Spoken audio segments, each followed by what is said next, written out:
사이다 무비튼. 아빠의 언니, 그러니까 고모네 딸의 결혼식 날짜가 잡혔다는 연락이 왔다. 필요엔의 초대장도 도착하긴 했지만 엄마는 학교 선생님이었던 탓에 초대장에 기재된 날짜에는 이미 수업이 예정되어 있었기에 출석할 수 없었다. 그러나 엄마는 안 가면 니네 고모가 또 얼마나 난리를 칠지 몰라서 그러니? 우리 아빠는 30대의 젊은 나이로 암투병을 하다 세상을 떠났는데 아빠가 돌아가신 후 고모는 우리 모녀에게 항상 내 동생이 죽은 건 다 너희들 때문이야. 무슨 일 있다고 우리 쪽에 손 벌리기만 해봐 아주. 라며 인정머리 없는 태도로 폭언을 일삼았다.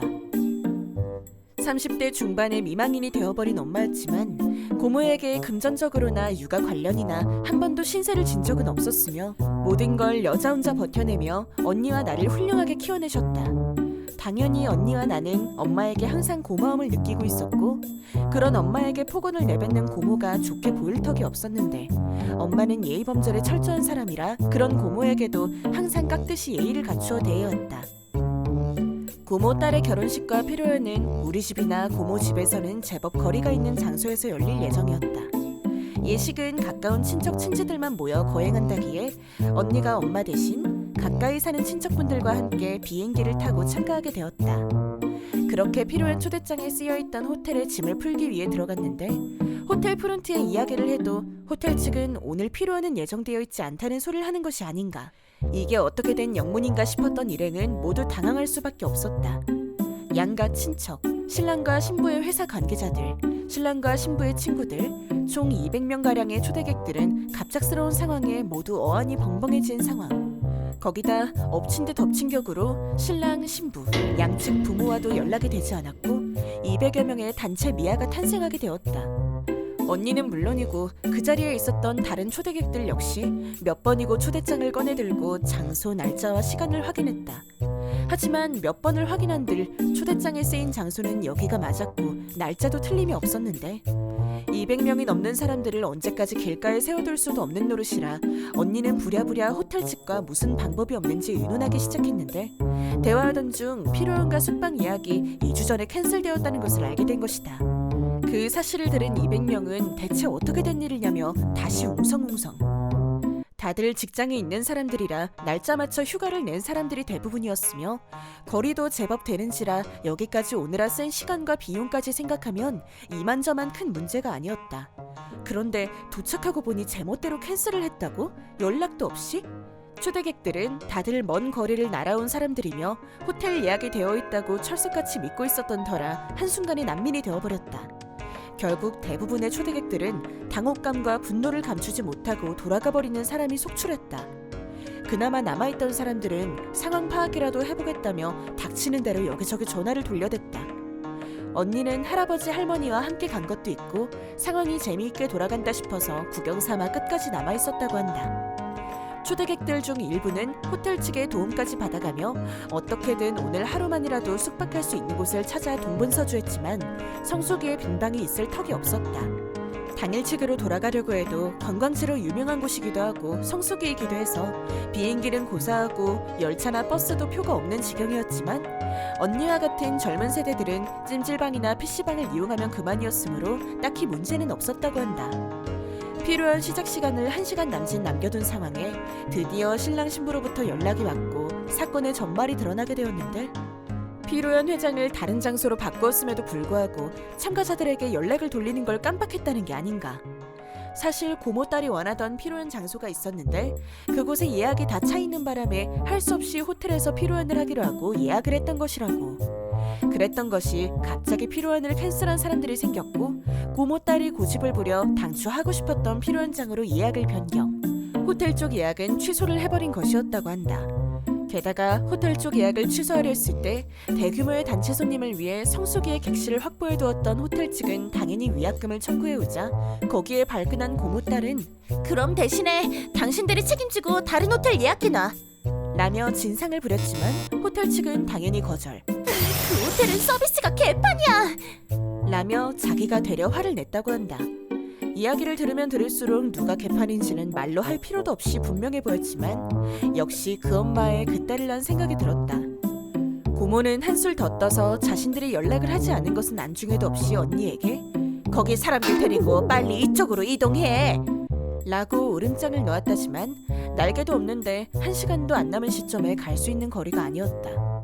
그나마 남아있던 사람들도 언니로부터 이유와 상황 설명을 듣더니 하여간 그쪽 집안은 답이 없다 라며 교통비는 고모네 가족들에게 청구하기로 하고 다들 집으로 돌아갈 방법을 찾기 시작했다고 한다. 자신들의 실수를 사과하기는커녕 서두르라며 재촉하는 그 아나무인격의 태도 때문에 변경된 결혼식장으로 이동하는 하객은 단 한 명도 없었다고 한다. 결국 하객들은 하나둘 제각각 뿔뿔이 흩어져 귀갓길에 올랐고 언니는 비행기 티켓을 겨우겨우 구해서 할머니와 할아버지를 태워보낸 후 모처럼 관광지에 가서 휴가 기분 제대로 내고 PC방에서 하룻밤을 보낸 후 다음날 비행기로 집으로 돌아왔다. 그런 일을 당했으니 언니가 조금은 화가 나 있을 줄 알았는데 언니는 여행지가 얼마나 근사했는지 얼마나 재미있었는지 하는 이야기만 늘어놓았다. 언니에게 그런 일을 당하고 화도 안 나냐고 물었더니 안 그래도 우리 가족들에게 허구한 날 악다구니만 퍼붓는 고모 얼굴도 보기 싫었는데 엄마 부탁이라 거절하지 못하고 꼼짝없이 결혼식에 참석하나 했는데 안 가도 되게 됐으니 얼마나 잘된 일이냐며 좋아했다. 게다가 교통비와 숙박비는 나중에 고모에게 청구하면 되니까 교통비, 숙박비 공짜로 여행 다녀온 셈이라며 즐거워했다. 물론 그런 식으로 낙관적으로 해석하고 있는 것은 언니 정도였고 다른 친인척의 분노는 이만저만이 아니긴 했지만 언니는 초대받은 하객들이 모두 돌아가 버린 탓에 정작 결혼식에는 초대객이 한 명도 없었을 것이며 그 상황에 이미 예약을 해버렸으니 피로연을 안 할 수도 없었을 것이고 하객 한 명 없는 피로연이라니 얼마나 우습냐며 배를 잡고 깔깔댔다. 실제로 고모 딸의 결혼식 피로연은 언니가 말한 그대로였다고 한다. 그렇게 고집을 피워서 결혼식 장소를 변경까지 했는데 초대객이 단 한 명도 없는 상황이라 피로연장에 참석한 것은 사회자와 양 부모님을 합쳐 5명. 그래도 피로연 프로그램은 예정대로 두 사람의 사진이나 부모님들에게 드리는 편지 낭독 등 듣는 사람 하나 없이 전부 진행되었다고 하며 결국 마지막엔 참다 못한 고모 딸이 울고불고 난리를 쳤다고 한다. 제일 놀라운 건 두 사람은 결혼식 당일에 파국을 맞이했다는 점이다. 아무도 오지 않는 결혼식이니 당연히 축의금은 0원. 고모 딸은 울고불고 날뛰었고 신랑은 불같이 화를 내다 보니 양가 부모들까지 싸우게 되었고 취소한 식장의 위약금과 고모 딸이 우겨서 새로 예약한 식장의 비용을 누가 부담해야 하는가로 격렬한 논쟁이 있었다고 한다. 덕분에 이혼한 뒤에도 아직도 돈 문제가 해결되지 않아 진흙탕 싸움을 이어가고 있다고 한다. 고모와 고모 딸은 아니 캔슬을 했으면 호텔에서 알아서 고객들한테 연락을 돌려야 되는 거 아니야? 라는 기적의 논리로 호텔을 상대로 소송을 걸었다는데 호텔 측도 기가 막혔는지 맞소송으로 받아쳐버렸다고. 그러자 그녀들은 공격 대상을 친척들로 변경. 댁들이 결혼식에 안 오는 바람에 결혼이 파탄이 났잖아. 이혼한 것도 전부 당신들 책임이야. 손해배상 청구할 테니까 그리 알아. 라며 우리를 고소하겠다고 큰 소리를 쳤는데 세상 어떤 변호사를 데려온들 우리가 질 일은 없었으므로 모든 친척들이 그냥 무시를 했다고 한다. 이 어이없는 신랑과 신부의 이야기는 초대객들의 회사 동료, 친척, 친구들 모두에게 삽시간에 퍼졌고 회사 내 모두가 수군거리게 되어 결국 회사를 그만두었다고 한다. 고모 딸은 그 사건을 계기로 완전히 방에 틀어박혔다고 한다. 고모네 집에 친척들이 모일 때면 다들 그 이야기를 꺼냈고 그때마다 고모는 길길이 날뛰긴 하지만 평소 고모의 언행에 진저리를 치던 친척들은 그럼에도 불구하고 그 이야기를 꺼낸다고 한다. 아빠에겐 고모 이외에도 큰아버지가 계셨는데 고모는 우리 엄마에게 하듯 큰어머니에게도 언제나 무례하게 굴어왔었다고 한다. 뿐만 아니라 큰아버지의 둘째 아들이 수능 점수가 모자라 가고 싶어하던 대학에 가지 못하고 재수하게 되었을 때도 위로는 못할 망정 조롱과 폭언을 일삼은 일도 있었기에 대인공포증 증세를 보이기도 했었다. 물론 그 후 1년간 열심히 공부한 덕분에 지금은 즐거운 대학생활을 보내고 있긴 하지만 아무튼 그런 이유로 큰아버지는 우리 엄마보다 더 고모를 싫어하시는 건 전부터 알고는 있었지만 결혼식 소동으로 고모 딸이 이혼을 하고 회사도 그만두고 방구석에 틀어박혀 있다는 걸 알게 되고 나서부터 걔 새 직장은 구했대. 우리 큰딸이 말이야 이번에 여행을 보내주더라고 하면서 고모의 속을 긁어대신다. 그때마다 고모는 얼굴만 벌게져서 아무 말도 못하고 있다. 우리 엄마는 그런 분위기에 동참하지는 않고 항상 조용히 지켜보기만 하지만 친척 모임이 끝나고 나면 의뢰히 그 이야기 너무 웃기지 않았니? 하며 웃으시곤 한다. 전부터 고모네 모녀는 항상 결혼도 연애도 하지 않고 있는 언니를 놀려댔었는데 가끔씩 고모 딸이 아직도 남친 없어?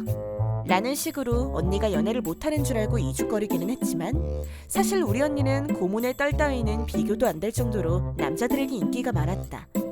그럼에도 불구하고 언니는 여자 혼자 두 딸을 훌륭히 키워준 엄마에게 효도하겠다며 자기 일에 충실할 뿐 연애나 결혼을 못하는 게 아니고 안 하는 것이었다. 매번 친척 모임 때마다 큰아버지를 볼 때면 너무 심하신 거 아닌가 싶을 정도로 고모네 모녀를 놀려대시긴 하지만 솔직히 이것도 다 자업자득이니 고소하다는 생각이 드는 건 어쩔 수 없다. 이번 영상은 어떠셨나요? 재밌게 보셨다면 구독, 좋아요에 댓글까지 달아주시면 감사하겠습니다. 그럼 다음 영상에서 만나요.